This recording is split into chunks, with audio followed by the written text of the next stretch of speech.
The chandeliers of the Grand Astoria ballroom bled light, 1,000 crystal tears refracting the suffocating opulence of the evening. It was a glare that bounced off diamond necklaces and the slick bald heads of venture capitalists. A light so bright it cast shadows in the hollows of Maya Ellis's memory. She held a flute of sparkling water, the condensation cold against her fingers. A small, solid anchor in a sea of cloying perfume and whispered conversations. On stage, bathed in the reverent glow of a spotlight, stood Gregory Hale.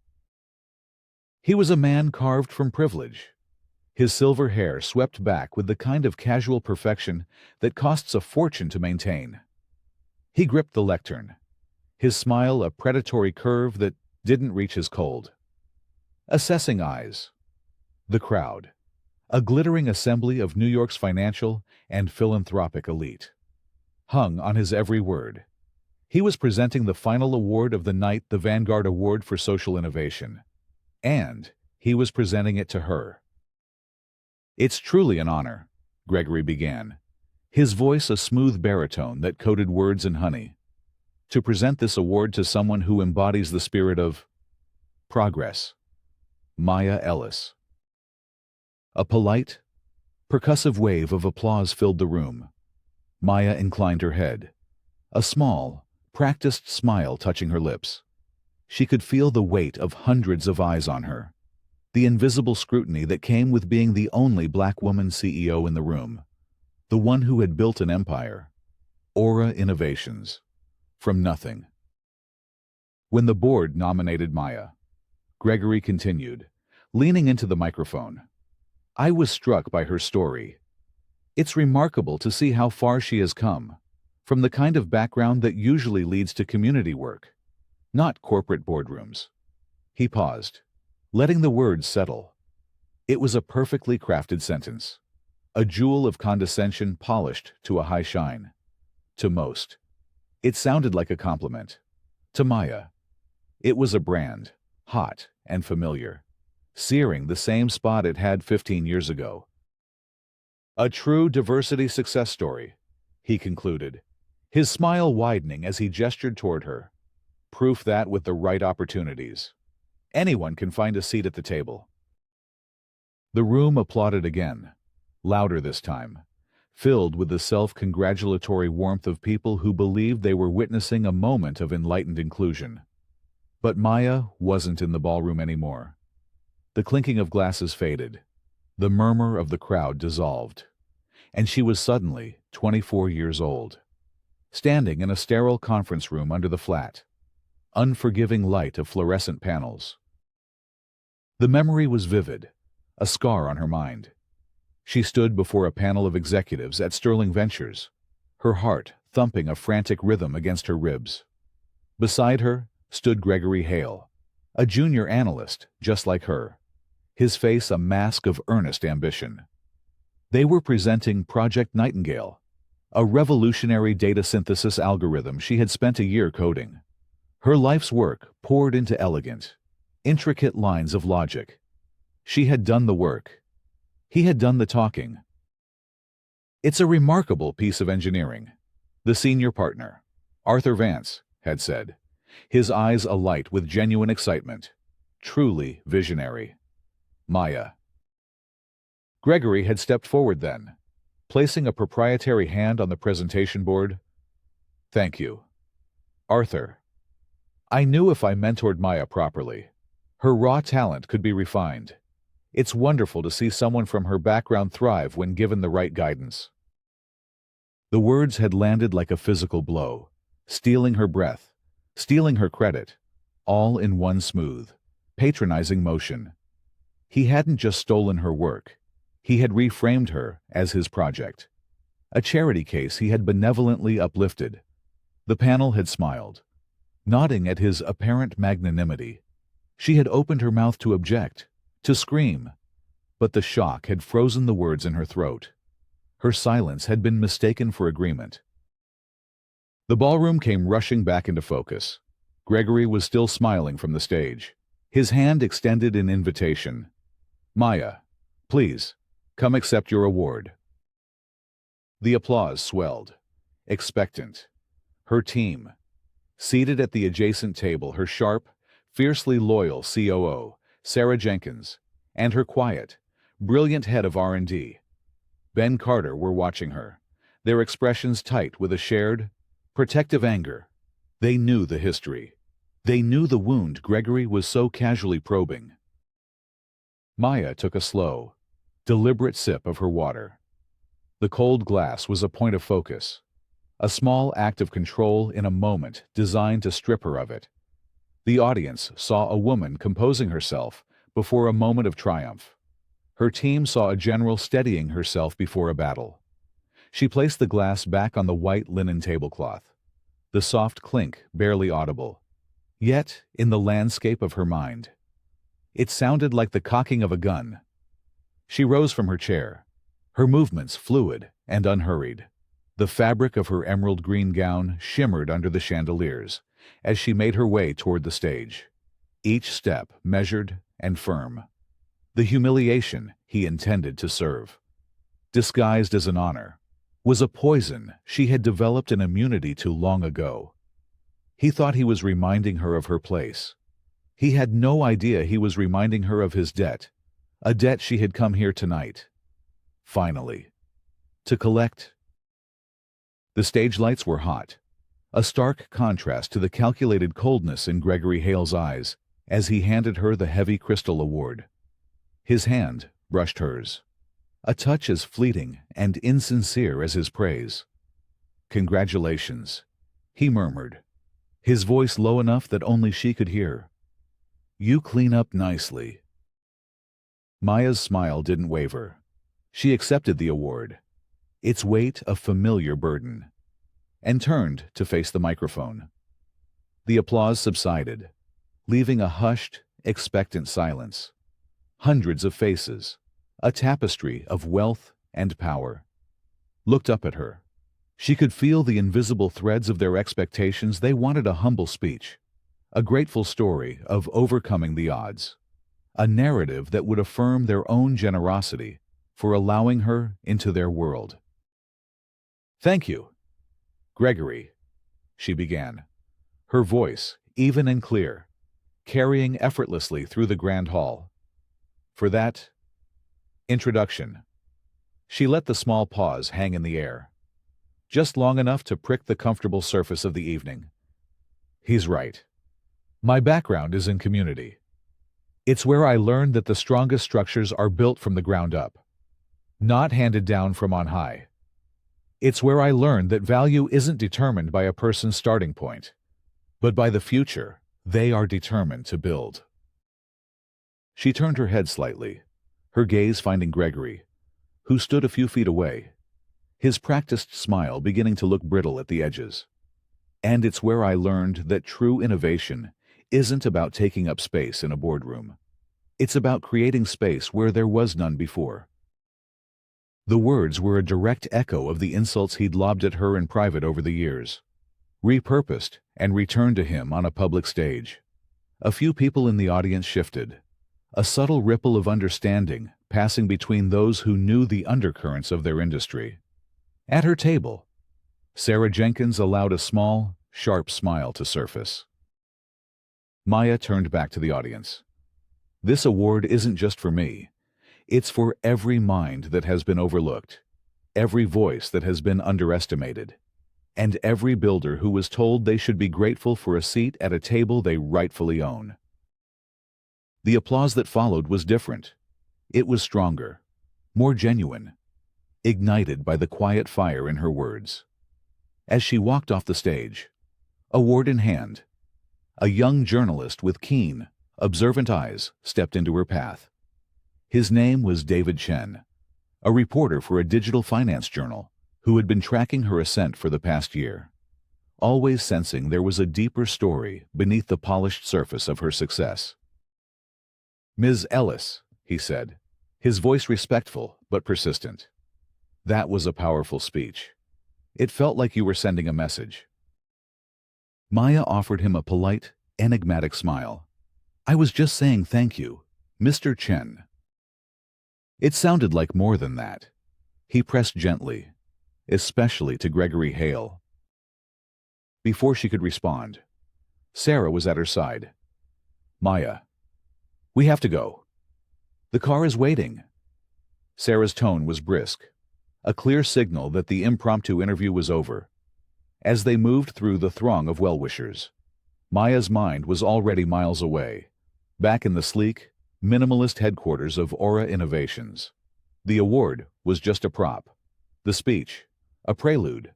The real work was about to begin.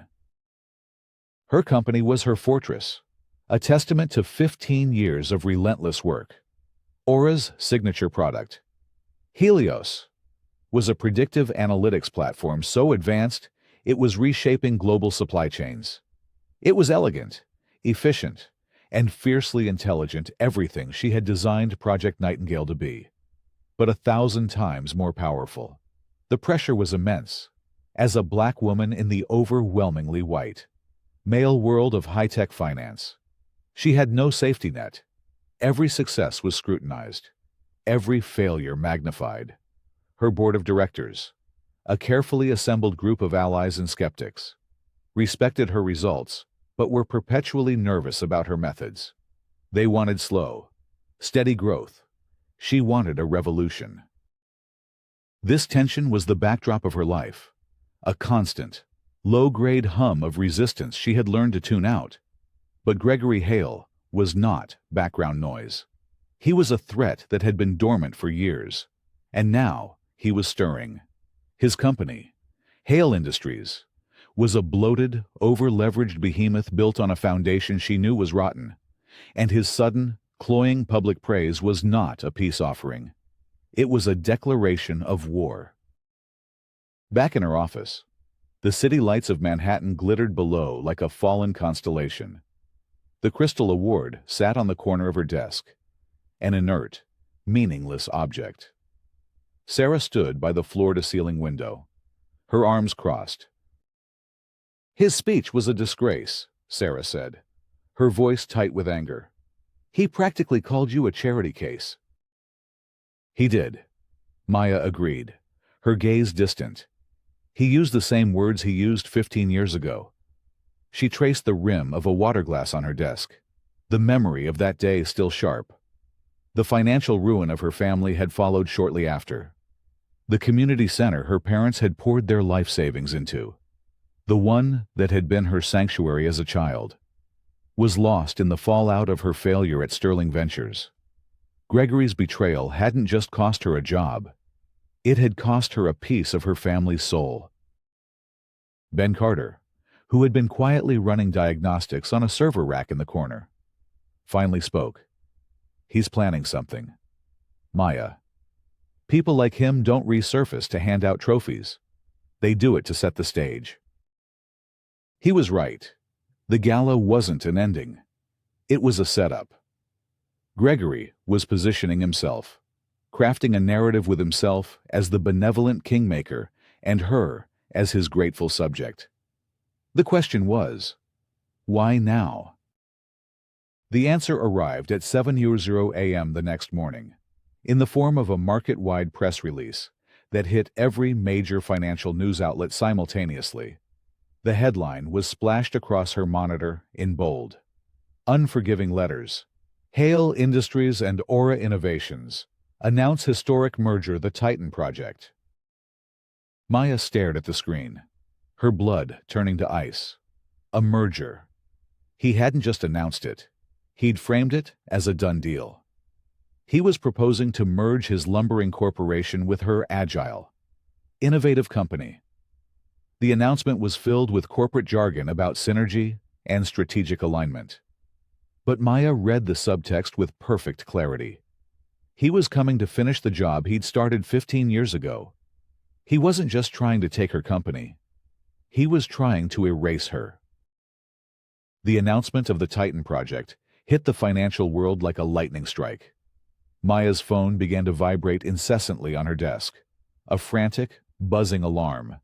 Emails flooded her inbox, a digital tsunami of congratulations, questions, and demands for clarification from investors, board members, and the press.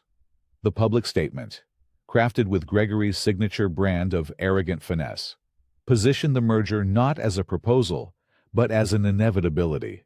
It spoke of combining Hale's legacy and scale with Aura's disruptive innovation, a marriage of old power and new genius. But Maya knew it was a lie. It was a hostile takeover wrapped in the silken language of partnership. The terms, buried deep in the attached prospectus, were predatory. Aura Innovations would be absorbed, its name and brand dissolved into a new subsidiary of Hale Industries. She would be offered a co-chair position, a ceremonial title designed to placate her while stripping her of all operational control. Her life's work would become a footnote in Gregory Hale's biography. "He can't do this," Sarah seethed, pacing the length of Maya's office. "He can't announce a merger without the consent of our board. Without your consent, it's a violation of SEC regulations." "He knows that," Maya said, her voice dangerously calm. She scrolled through the press release, her eyes dissecting every line. "This isn't a legal move. It's a power play. He's creating the illusion of momentum. He wants to panic our shareholders and box in our board before we have a chance to fight back." Ben, leaning over her shoulder, pointed to a section of the document. "Look at the proposed valuation. He's deliberately undervaluing Aura's intellectual property, especially Helios. He's pricing us as if we're a simple software company, not the architects of a next-generation AI." "Of course he is," Maya murmured. "He doesn't understand what we've built because he's not a builder. He's a thief." Her first move was to call an emergency board meeting. She needed to consolidate her support, to present a unified front against Gregory's assault. The board of Aura Innovations was a collection of sharp minds she had personally courted over the years. Some, like Eleanor Vance, a formidable retired judge and the niece of her old mentor. Arthur Vance, were steadfast allies. Others were pure capitalists, loyal only to the bottom line, and therefore susceptible to Gregory's promises of a massive, immediate payout. The meeting was convened via a secure video conference just 2 hours later. The tension was palpable, a crackling energy that transcended the digital space. Maya laid out her case with precision and clarity, explaining how the Titan project was not a merger, but an annexation, a blatant attempt to acquire Aura's cutting-edge technology for a fraction of its true worth. Gregory Hale is leveraging his name and his market position to create a false narrative, she concluded, her gaze sweeping across the faces on the screen. "We must issue a strong, unified rejection. We need to tell the market that Aura Innovations is not for sale." Silence followed. Then, one of the board members, a hedge fund manager named Marcus Thorne, cleared his throat. "Maya, I understand your position, but the numbers Hale is presenting are compelling. A 40% premium on our current stock price. In this volatile market, that's an offer we have to take seriously." "It's a poisoned offer, Marcus." Sarah cut in from her seat beside Maya. "The premium is based on a fraudulent undervaluation of our IP. We'd be selling a gold mine for the price of a silver dollar." Another board member, a tech veteran named Julian Croft, spoke up, his expression unreadable. "Gregory Hale has a reputation for turning companies around. Perhaps his legacy and scale is exactly what Aura needs to move to the next level. We've been running lean for a long time. Maya, this is a chance to scale up, fast." Maya felt a knot tighten in her stomach. Julian's words were laced with the familiar, condescending subtext she'd been fighting her entire career, the suggestion that she, a woman of color who had built her company from scratch, needed an established white man to take it to the next level. The most painful blow came from Arthur Vance, her old mentor, a man she had once revered, appeared on screen looking conflicted and weary. He was a senior advisor on her board, A legacy appointment she'd made out of respect. "Maya," he began, his voice heavy. "Gregory contacted me last night. He made a persuasive case. He believes your leadership, while brilliant, is too cautious. That you're leaving growth on the table. He has a plan to integrate Helios into his global logistics network that could be revolutionary." Betrayal, cold and sharp, pierced through her composure. Gregory had gone to Arthur first. He had poisoned the well, using their shared history to his advantage, preying on Arthur's paternalistic view of her as a talented but reckless upstart. One by one, she saw the foundations of her support begin to crumble. Gregory had done his homework. He had spent weeks, maybe months, having quiet conversations, planting seeds of doubt, promising astronomical returns, and painting a picture of her as the sole obstacle to a glorious future.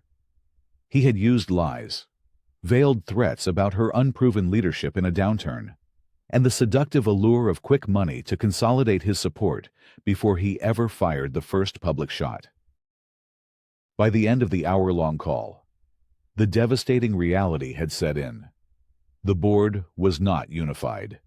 They were divided, hesitant, and dangerously tempted by Gregory's offer. They voted not to reject the proposal outright, but to form an exploratory committee to evaluate the strategic benefits of the Titan project. Maya stared at the screen long after the conference had ended, the grid of silent, empty video windows a reflection of her own sudden, stark isolation. She had tried to block the merger through official channels, appealing to logic and loyalty. But Gregory wasn't fighting a battle of logic. He was fighting a war of perception. And he had outmaneuvered her. She was utterly alone. The captain of a ship whose crew was now listening to the siren song of a pirate.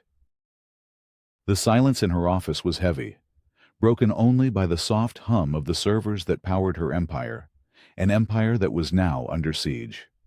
Sarah stood by the window, her silhouette a rigid line against the cityscape. "They're cowards," Sarah said, her voice low and furious. "They'd sell you out for a bump in their stock options." "They're investors," Maya corrected, her own voice devoid of emotion. It was a cold, hard fact she had always known, but had never felt so acutely. Their loyalty is to the return. Gregory offered them a bigger, faster one. Ben, who had been silent throughout the meeting, swiveled in his chair. His usual quiet demeanor was gone, replaced by a steely resolve.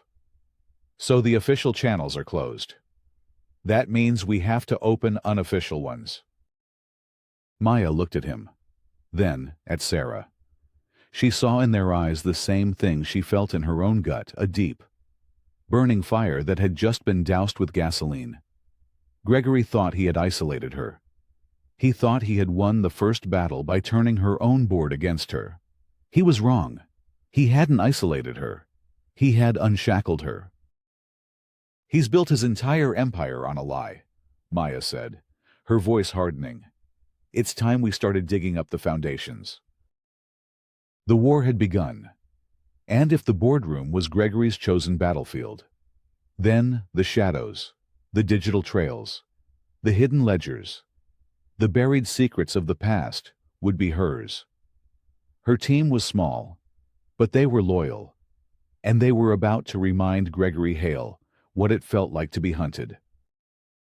The hours that followed the board meeting were a blur of controlled chaos. Maya's office transformed into a war room, the glass walls covered in flowcharts and timelines drawn in erasable marker. They had to move quickly and quietly. Gregory had the advantage of public momentum. They had the element of surprise.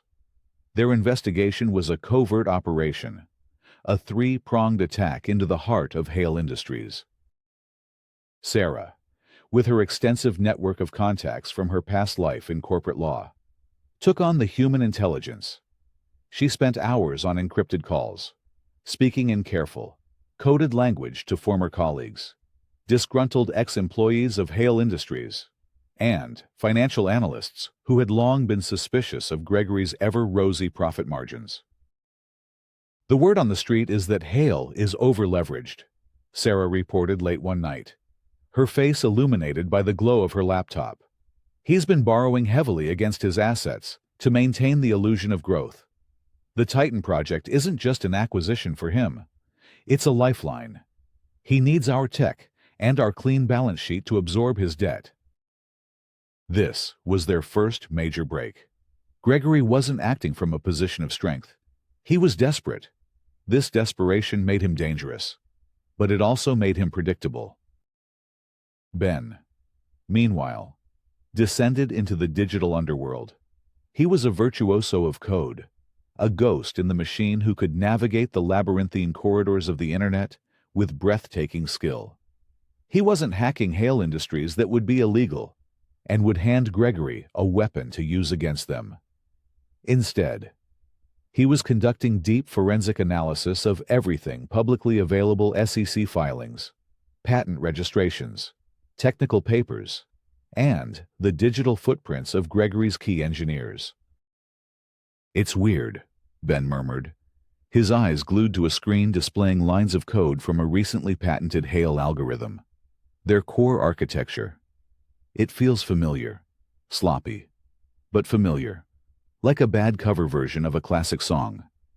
He tapped a few keys, his brow furrowed in concentration. "I need to go deeper." Maya's role was the most perilous. She had to fight a public war while managing a covert one. She gave a carefully worded interview to David Chen, the journalist from the gala, projecting an image of calm, confident leadership. She didn't deny the merger talks, which would have been a lie, but she reframed them. "Aura is always open to partnerships that create value," she said, her words chosen with surgical precision. "But we will never compromise the vision and integrity that define us. Our innovation is not an asset to be stripped. It is the future, and we intend to lead it." The interview bought them time, casting a sliver of doubt on Gregory's narrative of an inevitable takeover.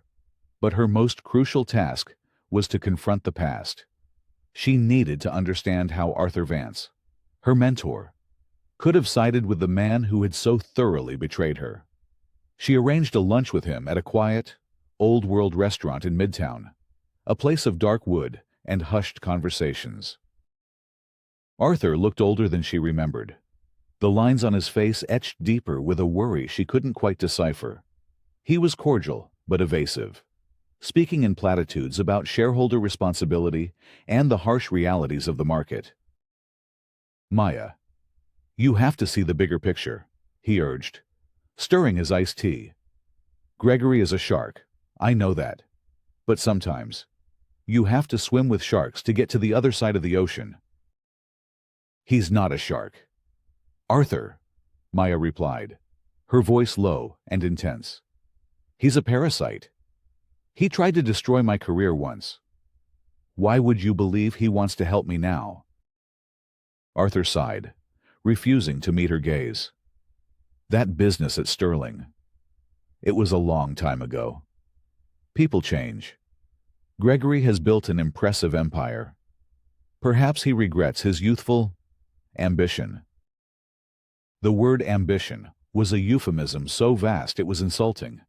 But it was what he said next that sent a chill down her spine. "He told me that, if you fight this merger, he has information about that old project. Nightingale. He said he could prove you were the one responsible for the data breach that got it shelved. He'll paint you as incompetent. He'll ruin you." Maya. There it was. It wasn't just persuasion. It was a threat. Gregory was blackmailing Arthur, using their shared past to coerce his support. The data breach had been the final nail in the coffin of her career at Sterling. It had happened on her terminal. A catastrophic failure that had not only scuttled the project, but had also cost the company millions. She had been fired in disgrace, her reputation in tatters. She had always known she was framed, but she could never prove it. Now, Gregory was threatening to use the lie he had created against her once more. As she left the restaurant, the pieces began to click into place. This wasn't just about a corporate takeover. This was a personal vendetta. Gregory wasn't just trying to acquire her company. He was trying to bury the greatest secret of his own, that his entire career. The foundation of his impressive empire was built on her stolen work. That night, back in the war room, she recounted her conversation with Arthur. Ben listened, his expression growing darker with every word. "Nightingale," he whispered, his fingers flying across his keyboard. "That's it. That's the familiar tune I was hearing in his code." He pulled up two windows on the main screen. On one side was the public patent for Hale's flagship logistics software. On the other, he began typing lines of code from memory, the elegant, complex heart of Project Nightingale that Maya had taught him years ago, the foundational principles upon which she had later built Helios. The similarities were undeniable. It was the same underlying structure, the same unique logic pathways. Gregory hadn't just stolen the concept. He had stolen the code itself. He had taken her digital soul and built a cheap, corrupted imitation. "He didn't just frame you for a data breach, Maya," Ben said, his voice trembling with a mixture of awe and fury. "He caused the breach. It was the perfect cover. He sabotaged the project to get you fired, so no one would ever know he had a copy of your source code." The room fell silent. The air crackled with the enormity of their discovery. This was the midpoint, the twist that changed everything. The conflict was no longer just about business. It had become a deeply personal battle for justice. A reckoning 15 years in the making. Gregory Hale's greatest innovation wasn't a piece of software. It was a lie of monumental proportions. His entire company, his wealth, his reputation, it was all built on the rotten foundation of her stolen genius. And Maya now realized she didn't just have to save her company. She had to reclaim her history. She had to expose the fraud that was Gregory Hale. And to do that, she had to find the one thing he would have been arrogant enough to believe was buried forever, the proof. The discovery that Hale Industries was built on the stolen code of Project Nightingale galvanized the team. The fight was no longer defensive. It was offensive. They weren't just trying to stop a merger. They were building a case to dismantle an empire. But as they drew closer to the truth, Gregory sensed the shift. He was a cornered animal. And cornered animals don't fight fair. They bite. His retaliation was swift and brutal. It began not with a financial maneuver, but with a character assassination. An article appeared on a notorious right-wing tabloid website, a place known for its vicious, politically motivated hit pieces. The headline was sensational. "The Angry Empress is Aura CEO, Maya Ellis, too unstable to lead." The article was a masterpiece of malicious insinuation. It painted Maya as an aggressive, erratic leader, citing anonymous sources who claimed she ruled by fear. Its centerpiece was a tearful, on-the-record interview with a man named Mark Renshaw. Maya's blood ran cold when she saw his name. Renshaw was the junior IT technician at Sterling Ventures 15 years ago, the one who had supposedly discovered the evidence of her negligence in the Nightingale data breach. He was the man Gregory had bribed to help frame her. In the article, Renshaw claimed Maya had been a demanding, abusive boss on the Nightingale project, and that he had been fired for questioning her methods. He alleged that she had a history of emotional outbursts, and that her current success was built on a foundation of ruthlessness, not innovation. But Gregory didn't stop there. He weaponized her personal history, twisting the narrative she had so carefully reclaimed at the gala. The article delved into her background, framing her family's loss of their community center not as a tragedy, but as a consequence of their own financial mismanagement, a failure she was now exploiting as a diversity sob story, to gain sympathy and contracts. "He's turning my life into a weapon against me," Maya whispered, staring at the screen. The attack was diabolical in its precision. It was designed to undermine her credibility with her board, scare her investors, and play on every racist and sexist stereotype she had ever fought against the angry black woman, the affirmative action hire who was in over her head. The fallout was immediate. Aura's stock price, which had been climbing steadily for years, took a sharp dip. The board members who had been wavering were now openly panicking. Marcus Thorne called her, his voice tight with anxiety.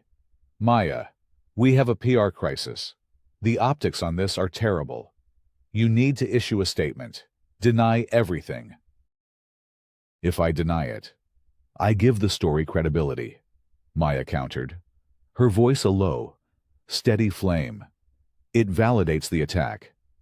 We don't respond to lies. We obliterate them with the truth." But the truth was still buried in the digital archives of the past, while Sarah worked frantically with their PR team to manage the media storm, and Maya tried to hold her nervous board together. Ben embarked on a desperate digital archaeological dig. He needed to find definitive, irrefutable proof that Gregory had stolen the Nightingale Code and framed Maya for the breach. He worked for 48 hours straight, fueled by coffee and a cold fury.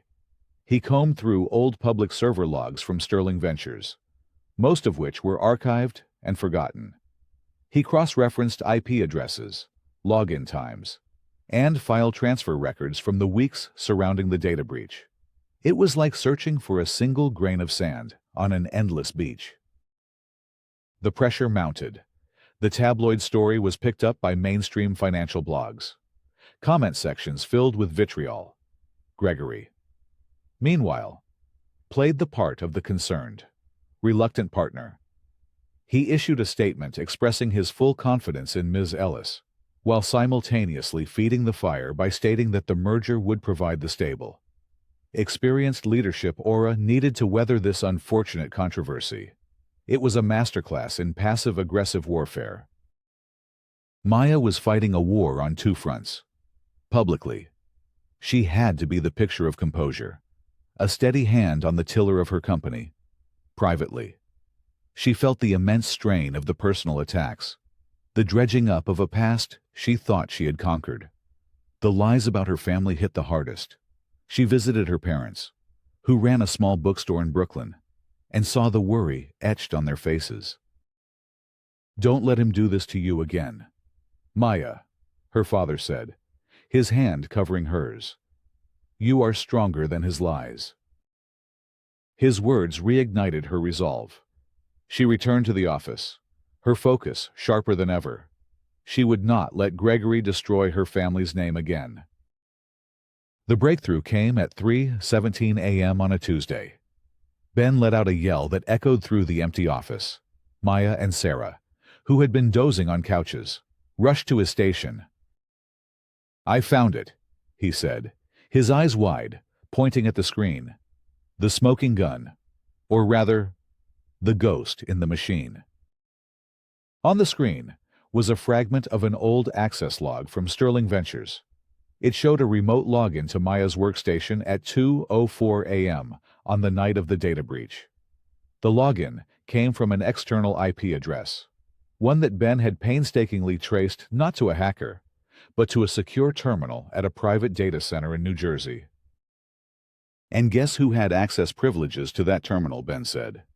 Clicking another window open, a list of names appeared. Near the top was Gregory Hale. But that wasn't the ghost. The real proof was something far more elegant. Something born of Maya's own youthful foresight. "When I built Nightingale," Maya explained, a slow smile spreading across her face for the first time in days, "I was proud of it, but I was also paranoid. I was a young black woman in a cutthroat world. I knew someone might try to steal my work." She directed Ben to a specific, obscure subroutine deep within the original Nightingale code she had backed up on a private server 15 years ago. "I embedded a digital signature, a non-functional, recursive loop of code hidden inside the core compiler. It doesn't do anything. It just sits there. It's a tiny string of characters, a digital fingerprint, my initials and the date I finished the primary build. Ben's fingers flew across the keyboard. He located the string in her original code. Then, with trembling hands, he ran a deep-level diagnostic on the publicly available source code of Hale Industries' flagship software.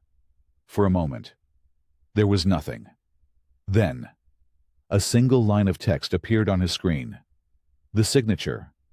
It was there, faded, partially obscured by years of sloppy updates and modifications by Gregory's engineers, but undeniably present. ME04 loves wait. Gregory hadn't just stolen her code. He had been so arrogant, so confident in her complete and utter destruction, that he had never bothered to look for the signature of the artist. He had built his billion-dollar empire around a stolen masterpiece, and the artist's name was still hidden in the brushstrokes. "He's done," Sarah breathed, staring at the screen. "Not yet," Maya said, her voice like ice. "Now we set the stage for the finale." She picked up her phone. It was time to call for an emergency shareholder meeting. It was time to stop fighting a war in the press and start executing a public demolition.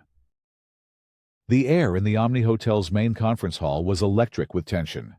Every seat was filled. The emergency shareholder meeting for Aura Innovations was being broadcast live on every major financial network. The glare of the television cameras was intense, turning the cavernous room into a high-stakes arena. On a giant screen behind the stage, the stock tickers for Aura and Hale Industries were displayed in real time.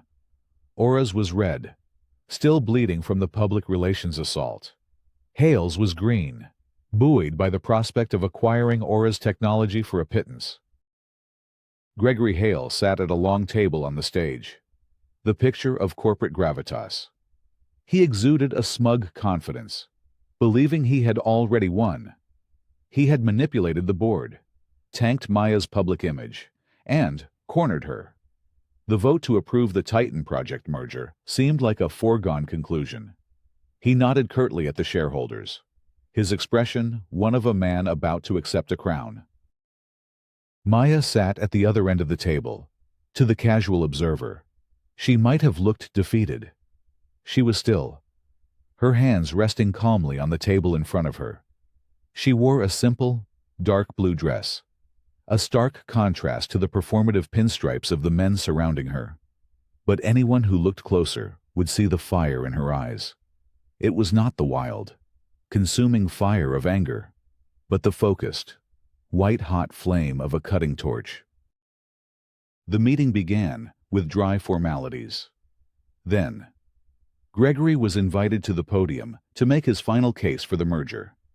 He walked with a predator's easy grace, his voice smooth and commanding as he laid out his vision for the future. The Titan project is not an acquisition. He lied, his gaze sweeping across the room. It is a partnership, a union of legacy and innovation. It is about providing Aura with the stability and scale it needs to navigate these turbulent times, especially in light of the recent, unfortunate questions about its leadership. He didn't have to say her name. The entire room knew who he meant. He painted a glorious picture of synergy and growth, a future where his steady hand would guide her volatile genius.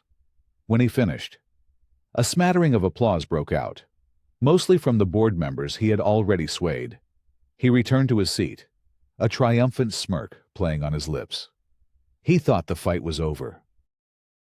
Then, it was Maya's turn. She walked to the podium, not with aggression, but with a quiet, unshakable dignity. The room fell silent. Every camera, every eye, was fixed on her. "Mr. Hale speaks of stability," she began, her voice clear and steady, resonating through the hall. "He speaks of leadership, but the foundation of any stable enterprise, of any true leader is integrity.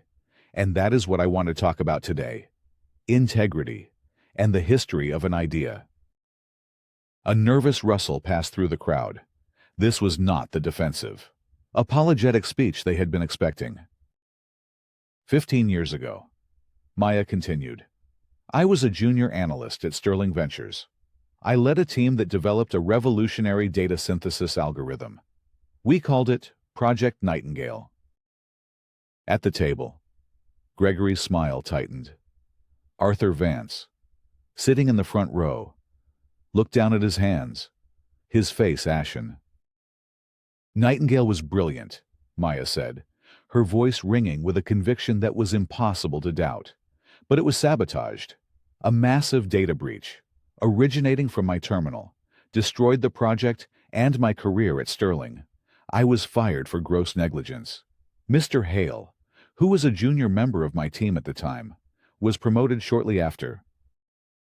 Gregory shifted in his chair. He started to raise a hand to object, but the chairman of the board waved him down, his own face a mask of intrigue.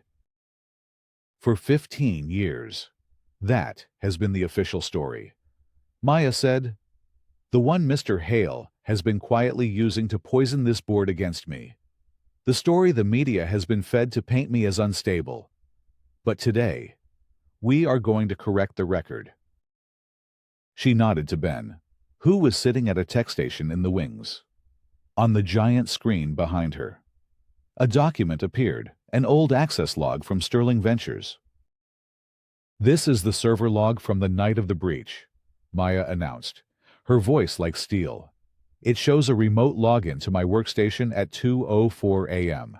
A login from a secure data center in New Jersey, a data center to which Mr. Hale had access. A collective gasp went through the room. Gregory shot to his feet. This is outrageous. This is fabricated evidence. A desperate last-minute stunt. I'm just getting started.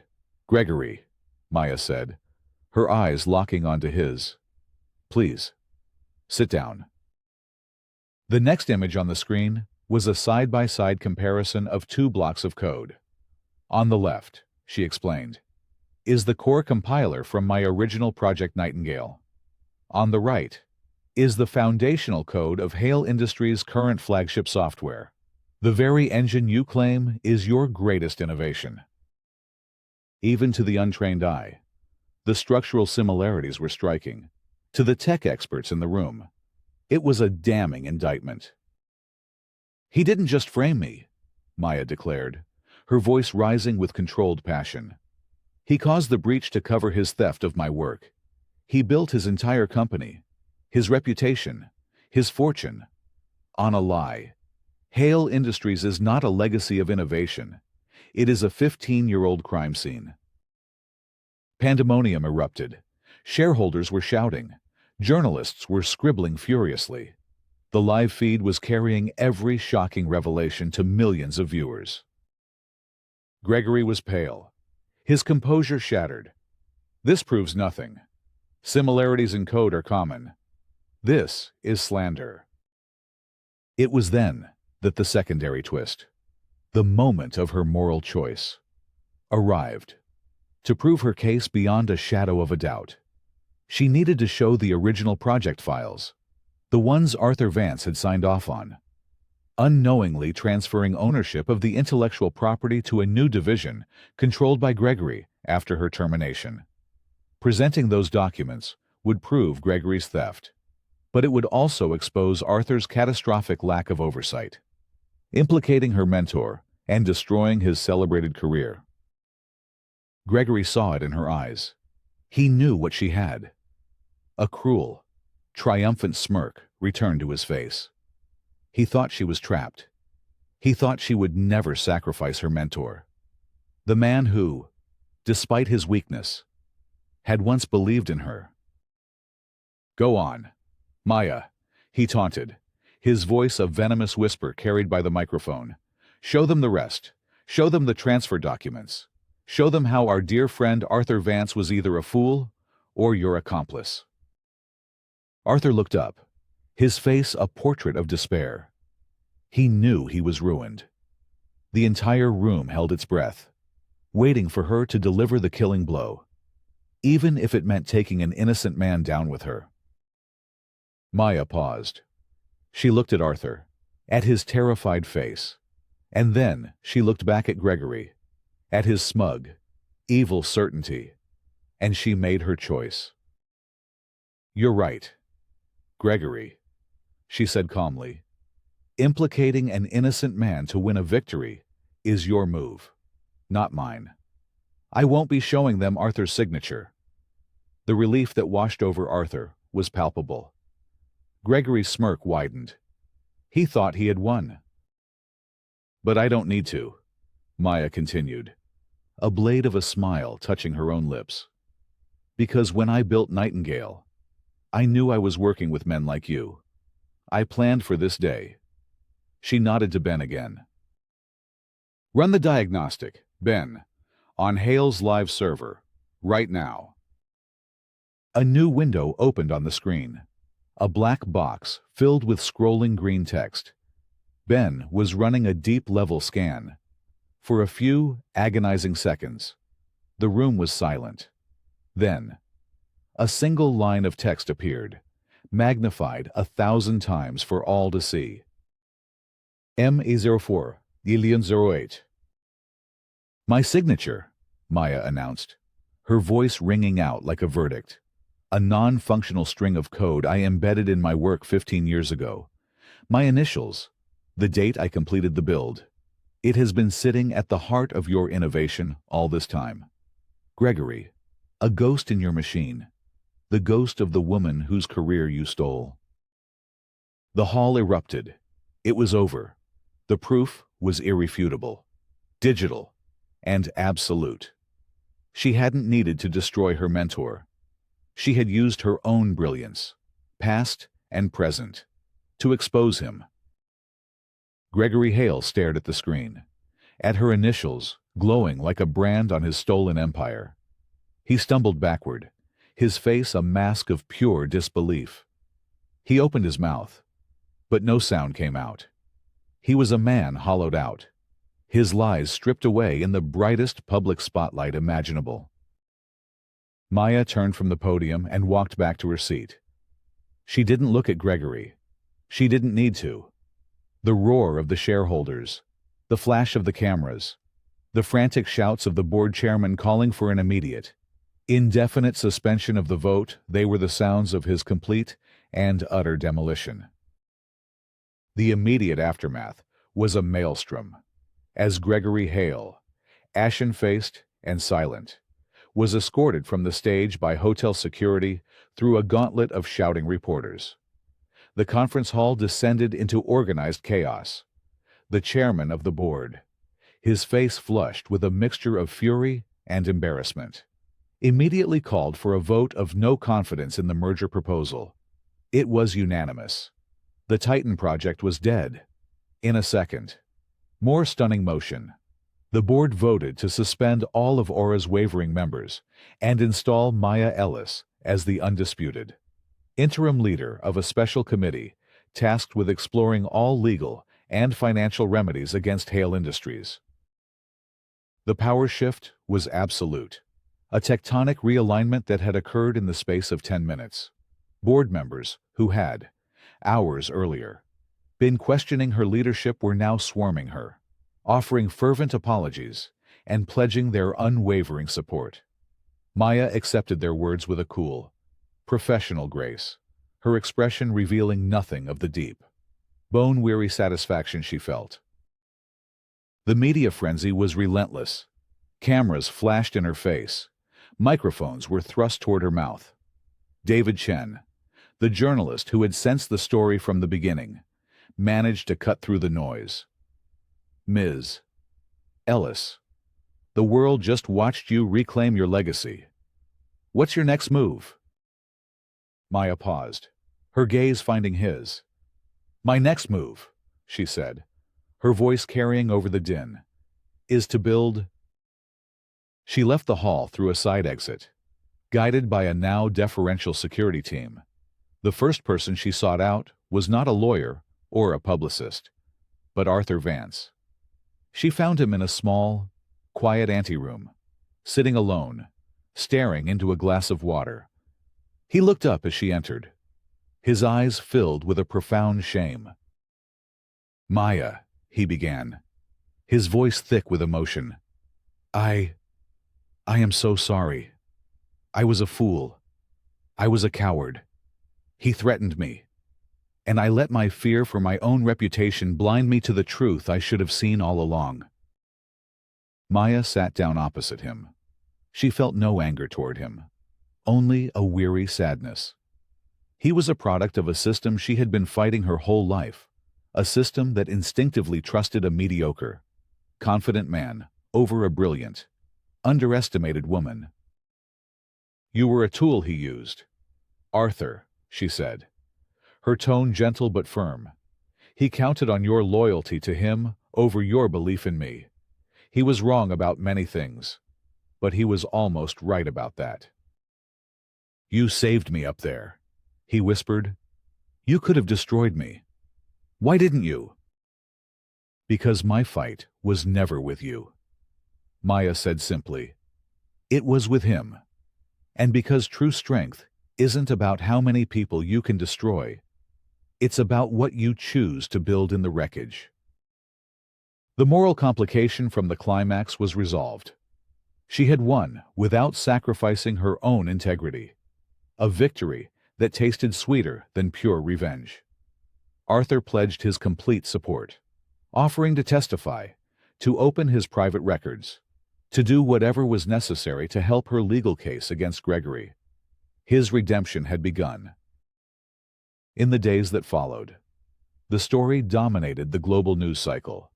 David Chen's exclusive interview with Maya went viral, a masterclass in narrative journalism that laid out the entire 15-year saga of theft, betrayal, and ultimate vindication. The fallout for Gregory Hale was catastrophic. He was fired from his own company. The SEC launched a massive fraud investigation. His name became a byword for corporate malfeasance and hubris. Hale Industries, exposed as a hollow shell built on stolen technology, saw its stock price evaporate. Within a week, it filed for bankruptcy. Maya, with the full backing of her board, moved decisively. She didn't gloat. She worked. She led a team of lawyers and financial experts in the meticulous acquisition of Hale Industries' viable assets from the bankruptcy proceedings. She was not interested in its toxic debt or its corrupt corporate culture. She was interested in its global distribution network, its infrastructure, the pieces of a puzzle she could use to accelerate Aura's own growth. It was a strategic masterstroke, absorbing her enemy's strength after his heart had been cut out. The war was over. The victory was total. But for Maya, the journey was not yet complete. The victory was not the destination. It was the fuel for what came next. 6 months later, on a crisp autumn afternoon, Maya stood on a vacant lot in a quiet, overlooked corner of Brooklyn.